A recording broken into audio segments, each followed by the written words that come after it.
ನಮಸ್ಕಾರ ಸ್ನೇಹಿತರೆ ಈ ಬಾರಿ ಬಿಗ್ ಬಾಸ್ ಸೀಸನ್ 11ರ ವಿನ್ನರ್ ಆಗುವುದು ಕಿಂಗ್ ಅಲ್ಲ ಕ್ವೀನ್ ಎಂದು ಹೇಳಲಾಗ್ತಿದೆ. ಸ್ನೇಹಿತರೆ, ಬಿಗ್ ಬಾಸ್ ಕನ್ನಡ ಸೀಸನ್ 11 ಅಂತಿಮ ಹಂತಕ್ಕೆ ಬಂದು ತಲುಪಿದೆ.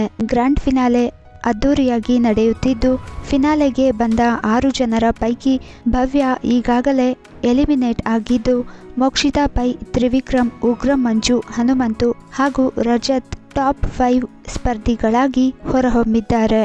ಈ 5ರ ಗೆಲುವಿನ ಭವಿಷ್ಯ ಇಂದು ನಿರ್ಧಾರವಾಗಲಿದೆ. ಈಗಾಗಲೇ ಗೆಲುವಿನ ಲೆಕ್ಕಾಚಾರ ಜೋರಾಗಿ ನಡೆಯುತ್ತಿದ್ದು, ಈ ಬಾರಿ ಬಿಗ್ ಬಾಸ್ ವಿನ್ನರ್ ಯಾರಾಗಬಹುದು ಎನ್ನುವ ಸುಳಿವು ಈಗಾಗಲೇ ಸಿಕ್ಕಿದೆ. ಅನೇಕರು ತ್ರಿವಿಕ್ರಮ್ ಅಥವಾ ಹನುಮಂತ ಈ ಬಾರಿಯ ವಿನ್ನರ್ ಆಗಬಹುದು ಎನ್ನುವ ಲೆಕ್ಕಾಚಾರದಲ್ಲಿದ್ದಾರೆ. ಆದರೆ ಆ ಒಂದು ಸ್ಪರ್ಧಿ ಇವರಿಗೆ ಟಕ್ಕರ್ ಕೊಟ್ಟು ವಿನ್ನರ್ ಪಟ್ಟವನ್ನು ಮುಡಿಗೇರಿಸಿಕೊಳ್ಳಲಿದ್ದಾರೆ. ಅದು ಮತ್ಯಾರೂ ಅಲ್ಲ, ನಟಿ ಮೋಕ್ಷಿತಾ ಪೈ.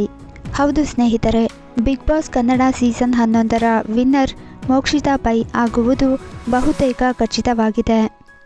ಯಾಕೆಂದರೆ ಈ ಬಾರಿ ಹೆಣ್ಣು ಮಕ್ಕಳೇ ವಿನ್ನರ್ ಆಗಬಹುದು ಎಂದು ಹೇಳಲಾಗ್ತಿದೆ.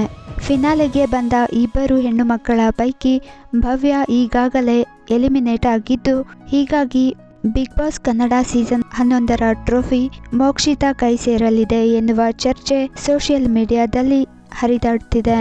ಒಟ್ಟು 10 ಸೀಸನ್ಗಳನ್ನು ಯಶಸ್ವಿಯಾಗಿ ಮುಗಿಸಿರುವ ಬಿಗ್ ಬಾಸ್ ಸೀಸನ್ 3ರಲ್ಲಿ ನಟಿ ಶ್ರುತಿ ಗೆಲುವು ಸಾಧಿಸಿದ್ದರು.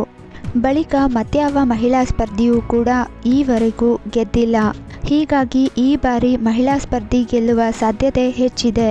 ಇನ್ನು ಮಹಿಳಾ ಸ್ಪರ್ಧಿಗೆ ಗೆಲುವು ಎನ್ನುವ ಸುಳಿವನ್ನು ಈ ಬಾರಿಯ ಟ್ರೋಫಿ ಬಿಟ್ಟುಕೊಟ್ಟಿದೆ. ಹಿಂದಿ ಬಿಗ್ ಬಾಸ್ ಸೀಸನ್ 15ರಲ್ಲಿ ಮಹಿಳಾ ಸ್ಪರ್ಧಿ ಗೆಲುವು ಸಾಧಿಸಿದ್ದರು. ಆ ವೇಳೆ ವಿನ್ನರ್ ತೇಜಸ್ವಿ ಪ್ರಕಾಶ್ ಅವರಿಗೆ ನೀಡಿದ್ದ ಟ್ರೋಫಿಯಲ್ಲಿ ಪಕ್ಷಿಯ ರೆಕ್ಕೆ ಆಕಾರದಲ್ಲಿ ಇತ್ತು. ಇದೀಗ ಬಿಗ್ ಬಾಸ್ ಕನ್ನಡ ಸೀಸನ್ 11ರಲ್ಲೂ ಟ್ರೋಫಿ ಬದಲಾಗಿದೆ.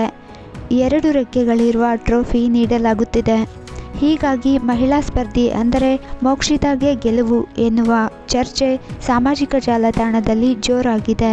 ಆದರೆ ಬಿಗ್ ಬಾಸ್ ಕನ್ನಡ ಸೀಸನ್ 11ರ ಟ್ರೋಫಿ ಹಾಗೂ ಗೆಲುವು ಯಾರ ಪಾಲಾಗಲಿದೆ ಎನ್ನುವುದನ್ನು ಪ್ರೇಕ್ಷಕರು ಕಾದು ನೋಡಬೇಕಿದೆ.